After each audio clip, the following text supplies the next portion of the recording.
മുഅ്മിനീങ്ങളെ,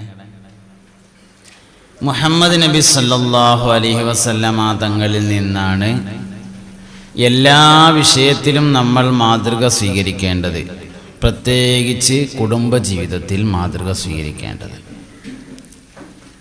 നമ്മുടെ കുടുംബജീവിതം പരാജയപ്പെടുന്നതിൻ്റെ വളരെ പ്രധാനപ്പെട്ട ഒരു കാരണം ലക്ഷ്യം മറക്കുന്നു എന്നതാണ്.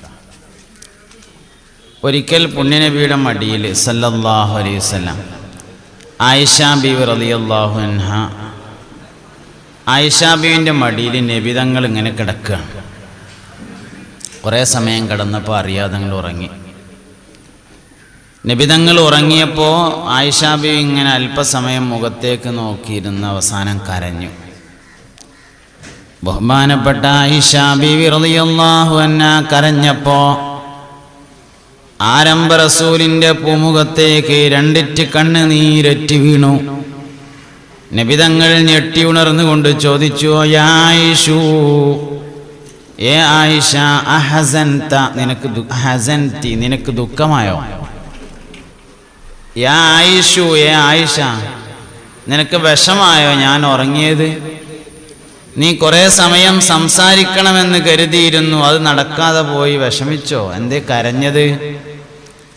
ആ സമയത്ത് ആയിഷ ബീവി റളിയല്ലാഹു അൻഹ പറഞ്ഞു, അല്ലാഹുവിൻ്റെ റസൂലേ, ദുനിയാവിൽ എനിക്ക് മടിയിൽ കിടത്താൻ നിങ്ങളെ ലഭിക്കും. നാളെ സ്വർഗത്തിൽ നമ്മളെല്ലാവരും എത്തിച്ചേർന്നാൽ എനിക്കിങ്ങനെ മടിയിൽ കിടത്തി ഉറക്കാൻ നിങ്ങളെ ലഭിക്കുമോ നബിയേ? അതാലോചിച്ചപ്പോൾ എനിക്ക് കരച്ചിൽ വരികയാണ് നബിയേ എന്ന് പറഞ്ഞുകൊണ്ട് കരഞ്ഞു. ഞാനിത് പറയാൻ കാരണം, ഈ ഇരിക്കുന്നതിൽ ഭൂരിഭാഗം ആളുകളും കല്യാണം കഴിച്ച് ഭാര്യയുള്ളവരാണ്. താഴെ ഒരുപാട് സ്ത്രീകളുണ്ട്. കുറച്ച് സ്ത്രീകളെ ഞാൻ വരുമ്പോൾ കണ്ടു, പിന്നെയും കുറേ സ്ത്രീകൾ വന്നിട്ടുണ്ട് എന്നറിഞ്ഞു. ഇപ്പോഴും ചില സ്ത്രീകൾ വന്നുകൊണ്ടിരിക്കുന്നുണ്ട്. തങ്ങൾ വാപ്പോടെ ഇരുന്നിട്ട് താഴേക്ക് കണക്ഷൻ കൊടുത്തപ്പോൾ പെണ്ണുങ്ങളുണ്ട് എന്ന് മനസ്സിലായി. അപ്പോൾ അതുകൊണ്ട് എല്ലാവരും മിക്കവാറും ഒരു 80% കല്യാണം കഴിച്ചവരായിരിക്കും. ഇതെന്തിനുള്ളതാണെന്ന് നമ്മളിതുവരെ ആലോചിച്ചിട്ടുണ്ടാവില്ല. എന്തിനാണ് ഇപ്പോൾ ഈ കല്യാണം? അല്ലാഹു റബ്ബുൽ ഇസ്സത്ത് സ്വർഗം പരിചയപ്പെടുത്തിയപ്പോൾ സ്വർഗം ആദ്യം മുതൽ അവസാനം വരെ ഒറ്റവാക്കിൽ പറഞ്ഞത് സൂറത്ത് യാസീനിലാണ്. ആദ്യം മുതൽ അവസാനം വരെ ഒന്നിച്ചു പറഞ്ഞു. അത് സൂറത്ത് യാസീനില്ല. യാസീൻ എല്ലാവർക്കും അറിയണതാണല്ലോ. ഹും വഅസ്വാജുഹും ഫീ ദിലാലിൻ അലൽ അറായികി മുത്തഖിഊൻ ലഹും ഫീഹാ ഫാകിഹത്തുൻ വലഹും മാ യദ്ദഊൻ സലാമുൻ ഖൗലൻ മിർ റബ്ബിർ റഹീം. സ്വർഗാണ്.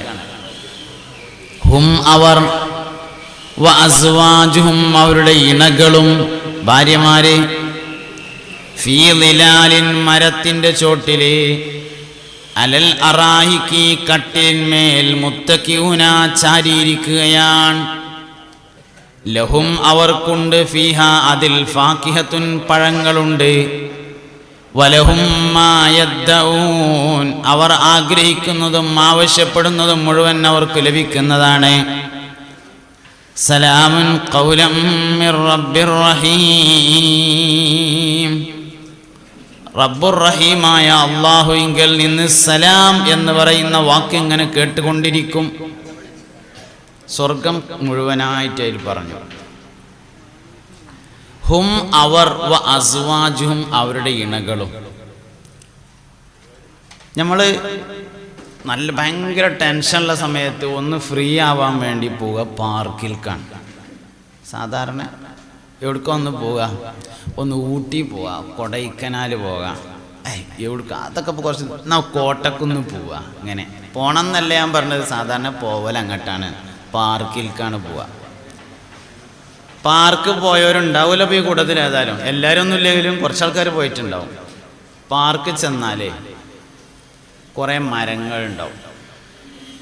മരത്തിൻ്റെ ചോട്ടിൽ ചാരിയിരിക്കുന്ന കട്ടിൽ, സിമെൻറ്റിൻ്റെ അല്ലെങ്കിൽ ഇരുമ്പിൻ്റെ നല്ല ചാരിയിരിക്കാൻ പറ്റിയ പെയിൻ്റൊക്കെ ചെയ്ത ഷാർ കട്ടിൽ. അയിമേ ഒരാണും ഒരു പെണ്ണും ഒരാണൊരു പെണ്ണും ഒരാണൊരു പെണ്ണും ഒരാണൊരു പെണ്ണും അങ്ങനെ ജോഡികൾ. ചിലപ്പോൾ സ്വന്തമായിരിക്കും അല്ലെങ്കിൽ വാടക കൊടുക്കുന്നതായിരിക്കും, എനിക്കറിയില്ല. അങ്ങനെയാണ് കാണുക. സ്വന്തമാണോ വാടക കൊടുന്നതെന്ന് ഓരോട് ചോദിക്കണ്ടേ, നമുക്കറിയില്ലല്ലോ. സംഗതി ഒരാണൊരു പെണ്ണും ഒരാണൊരു പെണ്ണും ഒരാണ് പെണ്ണും അങ്ങനെ കാണുക. കയ്യിൽ ഐസ്ക്രീം കഴിഞ്ഞാൽ പിന്നെ ഓരോരുത്തർക്കും ഇഷ്ടപ്പെട്ട ഭക്ഷണങ്ങൾ ഇങ്ങനെ ഓർഡർ ചെയ്യുന്നതിനനുസരിച്ച് വരും. കടല വേണ്ടവർക്ക് അത്, ഒരു ചിക്കൻ്റെ പീസ് കിട്ടിയാൽ തിരക്കടില്ലെങ്കിൽ അത് കിട്ടും. ഇങ്ങനെ ഓർഡറിനനുസരിച്ചാണ്. പിന്നെ ആദ്യത്തെ ഐസ്ക്രീമാണ്, ഫസ്റ്റ് ചെന്നേക്കിന് ഐസ്ക്രീമാണ്. ഇങ്ങനെയാണ് പാർക്ക്. അത് അതേമാതിരിയാണ് ഖുർആൻ സ്വർഗം പറഞ്ഞത്. എന്തൊക്കെ ഇപ്പം ഉള്ളതൊന്നുകൂടിയും പറയട്ടോ. 1 മരത്തിൻ്റെ ചൂട് നിഴൽ, 2 ചാരിയിരിക്കുന്ന കട്ടിൽ, 3 ഇണകൾ, 4 ഐസ്ക്രീം, 5 ഓർഡർ ചെയ്യുന്ന സാധനങ്ങൾ. ഇനി ആയത്ത് നോക്കാം. ഹും വ അസ്വാജുഹും, അവരും അവരുടെ ഇണകളും, ഫീ ദിലാലിൻ, മരത്തിൻ്റെ ചോട്ടിലെ, അലൽ അറായികി മുത്തഖിയൂൻ, കട്ടിലുമ്മ ചാരിയിരിക്കുകയാണ്. ലഹും, അവർക്കുണ്ട്, ഫീഹാ അതിൽ, ഫാക്കിഹത്തുൻ, ഐസ്ക്രീം, വലഹും മാ യദ്ദഊൻ, അത് കഴിഞ്ഞാൽ പിന്നെ ഓർഡർ ചെയ്യുന്ന ഓരോ വസ്തുക്കളുണ്ട്. ഒരു വ്യത്യാസം എന്താ വെച്ചാൽ, ദുന്യാവിലെ ഏത് പാർക്കാണെങ്കിലും മൂത്രമൊഴിക്കാൻ പുറത്തേക്ക് പോകണം. മലമൂത്ര വിസർജനത്തിന് പുറത്തേക്ക് പോകണം. അവിടെ പറ്റൂല, ഇരുന്നോടത്തിരുന്ന് പറ്റൂലല്ലോ. ഏതായാലും എന്നാലും സ്വർഗത്തിനൊരു പ്രത്യേകത ഉണ്ട്. മലമൂത്ര വിസർജനത്തിന് പുറത്തേക്ക് പോവേണ്ടി വരില്ല. കാരണം മലവും മൂത്രവും ഉണ്ടായിരിക്കില്ല. സ്വർഗാവകാശികൾക്ക് മലമില്ല, സ്വർഗാവകാശികൾക്ക് മൂത്രമില്ല, സ്വർഗാവകാശികൾക്ക് മൂക്കിൽ മൂക്കട്ടയില്ല, വായിൽ ഉമിനീരില്ല, ചെവിയിൽ ചെവിക്കായമില്ല, ശരീരത്തിന് വിയർപ്പില്ല, ഒന്നുമില്ല. ഒരു വിയർപ്പുണ്ട്, അത് ഭക്ഷണം കഴിച്ച ഉടനെയാണ് വിയർക്കുക.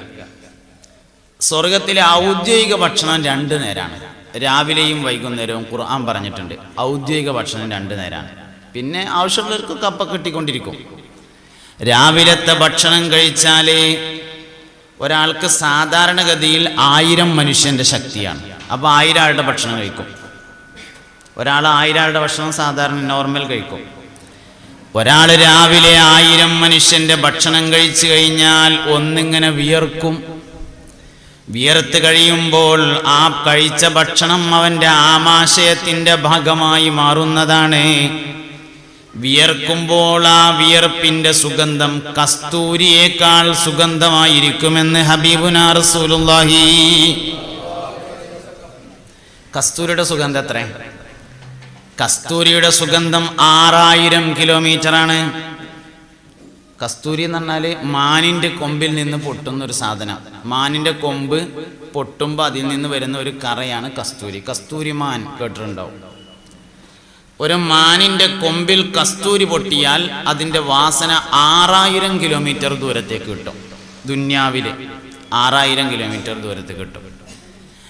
ഏറ്റവും വില കൂടിയ സുഗന്ധം മസ്ക് എന്ന സുഗന്ധമാണ്. കസ്തൂരി അതിൻ്റെ അടുത്ത് കൂടി ഒന്നിങ്ങനെ പോയിട്ടുണ്ട് എന്നുള്ളതാണ് കാര്യം. അതിൽ കസ്തൂരി ഒന്നും ഉണ്ടാവില്ല. അതിൻ്റെ അടുത്ത് കൂടി ഒന്നിങ്ങനെ യാത്ര ചെയ്തിട്ടുണ്ട് ആര്? കസ്തൂരി. അതുകൊണ്ടാണ് ഏറ്റവും വില കൂടാൻ കാരണം. അതാണ് കസ്തൂരി 6000 കിലോമീറ്റർ. എന്നാൽ കസ്തൂരിയുടെ സുഗന്ധം എന്നാണെങ്കിൽ 6000 കിലോമീറ്റർ നമുക്ക് മനസ്സിലാക്കാമായിരുന്നു. കസ്തൂരിയേക്കാൾ സുഗന്ധം എന്ന് പറഞ്ഞാൽ എത്രയാണ്? കണക്കാക്കാൻ പറ്റൂല. അങ്ങനെയാണ്. നമ്മളിങ്ങനെ ഉൾനാട്ടുകൾക്ക് ചിലപ്പം പരിപാടിക്ക് പോകുമ്പോഴേ മുതുവല്ലൂർക്ക് എത്ര ദൂരം ഉണ്ട് എന്ന് ചോദിച്ചാൽ വയസ്സന്മാരോട് ചോദിച്ചാൽ 2 കിലോമീറ്ററും പിന്നെ കുറച്ചും ഉണ്ട് എന്ന് പറയും. ഈ 2 കിലോമീറ്റർ നമുക്ക് വണ്ടിൻ്റെ മീറ്ററിൽ നോക്കിയാൽ കാണാൻ പറ്റും. പിന്നെ കുറച്ച് യാതൊരു ചിലപ്പോൾ ഹദ് ഉണ്ടാവില്ല അതിന്. അല്ലെങ്കിൽ 2 മൈൽസും പിന്നെ കുണമുണ്ട് എന്ന് പറയും. 2 മൈൽസ് നമുക്ക് മനസ്സിലാക്കും. പിന്നത്തെ ആ കുണ ഉണ്ടല്ലോ യാതൊരു ഐഡിയയും കിട്ടൂല. അങ്ങനെ ഒരുപാട് കാര്യം പറഞ്ഞിട്ടുണ്ട്. നോമ്പുകാരൻ്റെ കൂലി അങ്ങനെയാണ് പറഞ്ഞത്. നോമ്പുകാരൻ്റെ കൂലി എന്നതുപോലെ സ്വർഗത്തിൽ വിയർപ്പിന്റെ സുഗന്ധം കസ്തൂരിയേക്കാൾ സുഗന്ധം എന്നാണ്. കസ്തൂരിയുടെ സുഗന്ധം എന്നാണെങ്കിൽ നമ്മൾ കണക്കൂട്ടിയാ കിട്ടിയെന്നു. കസ്തൂരിയേക്കാൾ സുഗന്ധം എന്നത് കണക്കൂട്ടിയാ കിട്ടൂല. ഞാൻ കല്യാണം കഴിച്ചിട്ടുണ്ട്. ഈ ഇരിക്കുന്നതിൽ ഭൂരിഭാഗം ആൾക്കാർ കല്യാണം കഴിച്ചിട്ടുണ്ട്. നമ്മളിൽ എത്ര പേര് നമ്മുടെ ഭാര്യ സ്വർഗത്തിക്കുള്ളതാണ് എന്ന് മനസ്സിലാക്കുകയും ചിന്തിക്കുകയും ചെയ്തിട്ടുണ്ട് എന്നതാണ് പ്രശ്നം. താഴെ ഒരുപാട് സ്ത്രീകൾ ഇരിക്കുന്നുണ്ട്. എത്ര സ്ത്രീകൾ ഈ ഭർത്താവ് സ്വർഗത്തിലേക്കുള്ളതാണല്ലോ എന്ന് ചിന്തിച്ചിട്ടുണ്ട് എന്നതാണ് പ്രശ്നം. ഓളാണെങ്കിൽ എനിക്ക് സ്വർഗത്തിൽ വേണ്ട എന്ന് ആലോചിക്കണ്ട. കാരണം ആള് ഓളന്നെയാണ്, പക്ഷെ പല്ലിന് ചെരിവൊന്നും ഉണ്ടാവില്ല. ആള് മൂപ്പരെന്നെ സാലിം വയസ്സ് തന്നെയാണ്, പക്ഷെ ഒരു പല്ല് ചെരിഞ്ഞുകാണ്ടൊന്നും ആവൂല എന്നർത്ഥം. 35 വയസ്സാണ്. 35 വയസ്സാണ്. സ്ത്രീകൾക്ക് 16 വയസ്സാണ്. ഇന്നലെയും 16ആണ്, ഇന്നും 16ആണ്, നാളെയും 16ആണ്, എപ്പോഴും 16ആണ്. പുരുഷന്മാർക്ക് 35 വയസ്സാണ്, എപ്പോഴും 35ആണ്, ഏറൂല കുറയില്ല. സ്വർഗം പടച്ചതിന് ശേഷം അല്ലാഹു തആല ജിബ്രീൽ അലൈഹിസ്സലാമിനോട് ഒന്ന് പോയി നോക്കാൻ പറഞ്ഞു. ജിബ്രീൽ ഇങ്ങനെ പോയപ്പോൾ ഒരു പ്രകാശം കണ്ടു എന്നാ, ഒരു ലൈറ്റ്. ഉടനെ സുജൂദ് ചെയ്തു. അള്ളാഹുവിൻ്റെ നൂറാണ് എന്ന് കരുതിയിട്ടാണ് സുജൂദ് ചെയ്തത്. അപ്പോൾ ഒരു പെൺകുട്ടി വന്നിട്ട് ഇങ്ങനെ തട്ടി നീക്കിയറിഞ്ഞു. എന്താ പരിപാടി? ഇത് സ്വർഗല്ലേ, ഇവിടെ സുജൂദ് കിടക്കാൻ പോന്നൊക്കെ നീപ്പിച്ചു. അപ്പോൾ ജിബ്രീൽ അലൈഹിസ്സലാം ചോദിച്ചു, അപ്പോൾ ഞാനൊരു പ്രകാശം കണ്ടില്ല അതോന്ന് ചോദിച്ചു. അത് ഞാൻ ഒന്ന് ചിരിച്ചതായിരുന്നു പറഞ്ഞു. ഞാനൊന്ന് ചിരിച്ചതായിരുന്നു പറഞ്ഞു. അത് പറഞ്ഞത് എന്തിനാ വെച്ചാൽ, ദുനിയാവിൽ നിന്ന് ചെല്ലുന്ന സ്ത്രീയെ കണ്ട്, ദുനിയാവിൽ നിന്ന് ചെല്ലുന്ന സ്ത്രീയുടെ സൗന്ദര്യം കണ്ട് ഈ ഹൂറിപ്പെണ്ണ് അജബായി നോക്കി നിൽക്കുമെന്ന് ഹബീബുനാ റസൂലുള്ളാഹി. അപ്പൊ ദുന്യാവെന്ന് ചെല്ലുന്ന പെണ്ണിന്റെ സൗന്ദര്യം എത്രയിക്കാരം? സാധാരണഗതിയിൽ നമുക്കൊക്കെ 21 ദിവസം കൂടുമ്പോൾ സൗന്ദര്യം കൂട്ടിത്തരുന്നുണ്ട്. നമ്മുടെ ശരീരത്തിന്റെ സെല്ലുകൾ അഴിച്ചു പണിയെടുത്ത് മാറ്റി തരുന്നത് 21 ദിവസം കൂടുമ്പോഴാണ്. എല്ലാ മനുഷ്യൻ്റെയും നമ്മുടെ ശരീരത്തിന്റെ എല്ലാ ഭാഗങ്ങളും 21 ദിവസം കൂടുമ്പോൾ മാറും. എന്നാൽ സ്വർഗത്തിൽ ശരീരത്തിന്റെ എല്ലാ ഭാഗങ്ങളും ആഴ്ചയിൽ ഒരു തവണ മാറുന്നതാണ്. അതായത് ദുനിയാവിൽ 3 പ്രാവശ്യം, ഒരു പ്രാവശ്യം മാറുന്ന സമയം കൊണ്ട് സ്വർഗത്തിൽ വെച്ച് 3 പ്രാവശ്യം മാറുന്നതാണ്. സൂഖുൽ ജുമാ എന്നൊരു ചന്ത ഉണ്ട് സ്വർഗത്തില്. സൂഖുൽ ജുമാ, വെള്ളിയാഴ്ച ചന്ത. ആ ചന്തക്ക് 2 പ്രത്യേകതയാണുള്ളത്. ഒന്ന്, അവിടെ സ്ത്രീകൾ ആരും ഉണ്ടായിരിക്കില്ല എന്നൊരു പ്രത്യേകതയുണ്ട്. 2, ഒന്നും വിൽക്കാനും ഒന്നും വാങ്ങാനും ഇല്ല എന്നൊരു പ്രത്യേകതയും അതിനുണ്ട്. ഒന്നും വിൽക്കാണ്ടാവില്ല, ഒന്നും വാങ്ങാനുണ്ടാവില്ല. സ്ത്രീകൾ ആരും വരില്ല സൂഖുൽ ജുമയില്. അപ്പൊ സ്വർഗത്തിലും പെണ്ണുങ്ങൾ വെള്ളിയാഴ്ച പോണ പരിപാടി ഇല്ല എന്ന് മനസ്സിലാവുന്നുണ്ട്. കാരണം വെള്ളിയാഴ്ച പോകുന്നിടത്തേക്ക് പെണ്ണുങ്ങളാരും ഇല്ലല്ലോ, ഒരു പെരയിലാണ്. സ്വർഗത്തിലായാലും പെണ്ണുങ്ങൾ വെള്ളിയാഴ്ച പോവില്ല.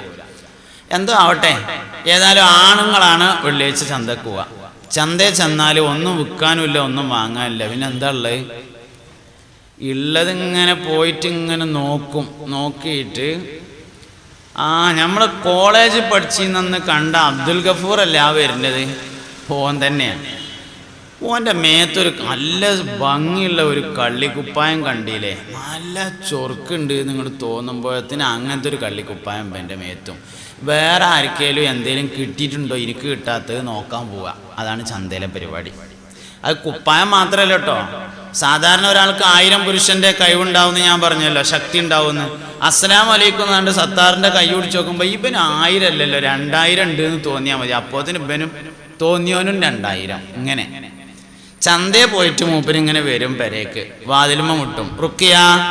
റുക്കിയ വന്നിട്ട് വാതിൽ തുറന്നിട്ട് ഇങ്ങനെ നോക്കും, അല്ലെങ്കിൽ മൈമൂന വന്നിട്ട് നോക്കിയിട്ട്, നിങ്ങൾ തന്നെ അല്ലേ ഇപ്പം അത് നിങ്ങൾ തന്നെയാണല്ലോ, പിന്നെ എന്താ നിങ്ങൾക്കൊരു മാറ്റം? മൂപ്പര് മാറിയിട്ടുണ്ട്. ആള് മൂപ്പർ തന്നെയാണ്, പക്ഷെ പോയ അത്ര സൗന്ദര്യമല്ല തിരിച്ചു വന്നത്. അപ്പം മൂപ്പര് ഒന്ന് ഔത്തേക്ക് ഇങ്ങനെ നോക്കും, ഇജന്നല്ലേ മറിയുമ്പോൾ അത് ഞാൻ പോകുമ്പോൾ ഇങ്ങനെ അല്ലായിരുന്നല്ലോ, ആളാകെ മാറിയിട്ടുണ്ടല്ലോ. ആഴ്ചക്ക് ഹും അവർ വ അസ്വാജുഹും, അവരുടെ ഇണകളും ഇവിടുന്നുള്ളത് തന്നെ ഇതേ സാധനമാണ്, പക്ഷെ ഒരു കുറവും ഉണ്ടാവില്ല, എല്ലാം മിയാണ്. അതുകൊണ്ട് ഇവിടുന്നുള്ള തന്നെ കിട്ടാനാണ് നമ്മൾ ആഗ്രഹിക്കേണ്ടത്. എന്തൊക്കെ കുറവ് അതിൽ ഇപ്പോൾ നമുക്ക് തോന്നുന്നുണ്ടോ അതൊക്കെ ഒരു 10-30 കൊല്ലേ സഹിക്കണ്ടുള്ളൂ. പിന്നെ കാലാകാലം എല്ലാം ക്ലിയറാക്കി തരും. എന്ത് തന്നെയാണെങ്കിലും മുഴുവൻ ക്ലിയറാക്കിയിട്ട് ഇവിടുത്തെ ആ സംസാരം പോലും ഉണ്ടാവില്ല. വളരെ ആകർഷണീയമായ സംസാരം എല്ലാം മാറ്റിത്തരും അല്ലാഹു തആല. കിട്ടണം എന്ന് ആഗ്രഹിക്കണം. ഇത് സ്വർഗത്തിലേക്കുള്ള ഒരു അമലാണ് എന്ന് നമ്മൾ മനസ്സിലാക്കണം. നിക്കാഹിൻ്റെ സദസ്സിൽ ചെന്നാൽ മുക്കുരി ഒരു ഖുത്ബോധമല്ല. എല്ലാ നിക്കാഹിൻ്റെ സദസ്സിലും ചെന്നാൽ നമ്മൾ കേൾക്കും മൻ തസവ്വജ ബിംറാത്തിൻ ഫഖദ് അഹറദ സുലുസൈ ദീനിഹി ഫൽയത്തഖില്ലാഹ ഫിസ്സുലുസിൽ ബാഖി. മൻ തസവ്വജ ബിംറാത്തിൻ, ഒരാൾ ഒരു സ്ത്രീയെ വിവാഹം ചെയ്താൽ ഫഖദ് അഹറദ സുലുസൈ ദീനിഹി, അവൻ്റെ ദീനിൻ്റെ 2/3 അവൻ പൂർത്തിയാക്കി. ഫൽയത്തഖില്ലാഹ, ഇനി അവൻ അല്ലാഹുവിനെ സൂക്ഷിക്കട്ടെ. ഫിസ്സുലുസിൽ ബാഖി, ബാക്കിയുള്ള 3/1. വേറെ ഹദീസിൽ ഫഖദ് ഇസ്തക്മല നിസ്ഫദ്ദീൻ എന്നുണ്ട്. ഒരാളൊരു പെണ്ണിനെ വിവാഹം കഴിച്ചാൽ അവൻ ദീനിന്റെ പകുതിയും പൂർത്തിയാക്കി. ഫൽയത്തഖില്ലാഹ ഫിന്നിസ്ഫിൽ ബാഖി, ബാക്കിയുള്ള പകുതിയിൽ അല്ലാഹുവിനെ തഖ്വ ചെയ്തു കൊള്ളട്ടെ. ദീനിനെ 2 ഭാഗമാക്കിയാലേ ഒരു ഭാഗം തഖ്വ, ഒരു ഭാഗം പെണ്ണെട്ടല്. അങ്ങനെയുള്ള ഹദീസിൽ നിന്ന് കിട്ടണേ. ഒരു ഭാഗം കല്യാണം കഴിക്കുക, ഒരു ഭാഗം തഖ്വ ചെയ്തുകൊണ്ട് ജീവിക്കുക. ഇങ്ങനെ കിട്ടും. അങ്ങനെ ഹദീസിൽ നിന്ന് കിട്ടും. ശരിക്കും തഖ്വയുടെ കൂടെ നിൽക്കുന്ന അമല് ഈമാനാണ്. ഖുർആൻ കൊണ്ട് അങ്ങനെ വരിക, ലില്ലദീന ആമനു വകാനൂ യത്തഖൂൻ. തഖ്വയുടെ കൂടെ നിൽക്കേണ്ടത് ഈമാനാണ്. ആ ഈമാനിന്റെ സ്ഥാനത്താണ് യഥാർത്ഥത്തിൽ നിക്കാഹിനെ പരിചയപ്പെടുത്തിയിട്ടുള്ളത്. നിക്കാഹ് കൊണ്ട് ഒരു മനുഷ്യന് കൂടേണ്ടത് ഈമാനാണ്. ഉള്ള ഈമാൻ പോകല്ല വേണ്ടത്. നിക്കാഹ് കൊണ്ട് ഈമാൻ കൂടുക വേണ്ടത്, ഉള്ള ഈമാൻ പോവുകയല്ല വേണ്ടത്. ബാക്കിയുള്ളത് തഖ്വ, അത് നോക്കണം. ഈമാൻ കൂട്ടാനാണ് യഥാർത്ഥത്തിൽ നിക്കാഹ്. ഈമാൻ കൂടാനാണ് നിക്കാഹ്. അപ്പൊ സ്വർഗത്തിലേക്കുള്ള ഒരു അമലായി ഇതിനെ നമ്മൾ മനസ്സിലാക്കണം. ഹും, അവർ, വഅസ്വാജുഹും, അവരുടെ ഇണകളും, ഫീ ളിലാലിൻ, മരത്തിന്റെ ചോട്ടില്. എന്താ സ്വർഗത്തിലൊരു മരം? ഒരു ഖത്തം ഒരാൾ തീർത്താൽ അവന് സ്വർഗത്തിൽ ഒരു മരം ഉണ്ടാവുന്ന ഹദീസിൽ വന്നിട്ടുണ്ട്. ഒരു ഖത്തം എല്ലാ ദിവസവും ഒരു ഖത്തല്ല, റമദാനിക്കൊരു ഖത്തം, അങ്ങനെയല്ല. ജീവിതത്തിൽ ഒരു ഖത്തം. ജീവിതത്തിൽ 60 കൊല്ലം ജീവിച്ചിട്ട് അതിൻ്റെ ഇടയിൽ ഒരു ഖത്തം ഒരാൾ തീർത്താൽ, ഒരു ഖത്തം തീർത്താൽ സ്വർഗത്തിൽ അവന് ഒരു മരമുണ്ടായിരിക്കുമെന്ന് ശഫീഉൽ വറാ ത്വാഹ റസൂലുള്ളാഹി. എന്താണ് സ്വർഗത്തിലെ ഒരു മരത്തിന്റെ പ്രത്യേകത? സ്വർഗത്തിലെ ഒരു മരത്തിന്റെ താഴ്ഭാഗത്തിലൂടെ കുതിരപ്പടയാളി തന്റെ കുതിരയെ ഓടിച്ചാൽ 40,000 കൊല്ലം കഴിയുമ്പോഴാണ് ആ മരത്തിന്റെ താഴ്വാരം വിട്ടുകടക്കുക എന്ന് മുഹമ്മദ് നബി. ഒരു കുതിരപ്പടയാളി 40,000 കൊല്ലം കുതിരയെ ഓടിച്ചാലേ ഒരു മരത്തിന്റെ താഴ്ഭാഗം വിട്ടുകിടക്കൂ. അങ്ങനത്തെ ഒരു മരം പോരെ നമുക്ക് സ്വർഗത്തിൽ. 40 ബംഗ്ലാവ് ഉണ്ടാക്കിയാലും സ്ഥലം ബാക്കിയേക്കാരം. അങ്ങനത്തെ മരത്തിന്റെ ചോട്ടിലെ അവരും അവരുടെ ഇണകളും അലൽ അറായിക്കി മുത്തഖിഊൻ, അരീക്കത്തിന്മേൽ ചാരിയിരിക്കുകയാണ്. അലൽ അറായിക്കി എന്ന് പറഞ്ഞ കട്ടില്.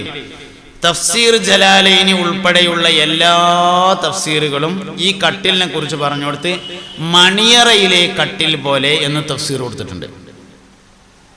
മണിയറയിലെ കട്ടിൽ പോലെ എന്ന് തഫ്സീർ കൊടുത്തിട്ടുണ്ട്. കട്ടിലുകളിൽ വെച്ച് ഏറ്റവും നല്ല കട്ടില് മണിയറയിലെ കട്ടിലായിരിക്കും. ദുന്യാവിലെ കട്ടില് ഇന്ന് മണിയറയുടെ ഡേറ്റാണ്.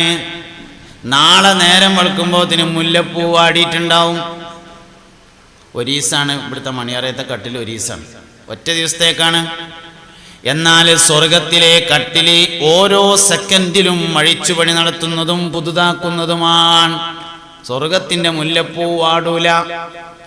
മുല്ലപ്പൂ വാടാത്തോണ്ട് തന്നെ മോറും വാടൂല. മുല്ലപ്പൂ വാടുമ്പോഴാണ് മോറ് വാടുക.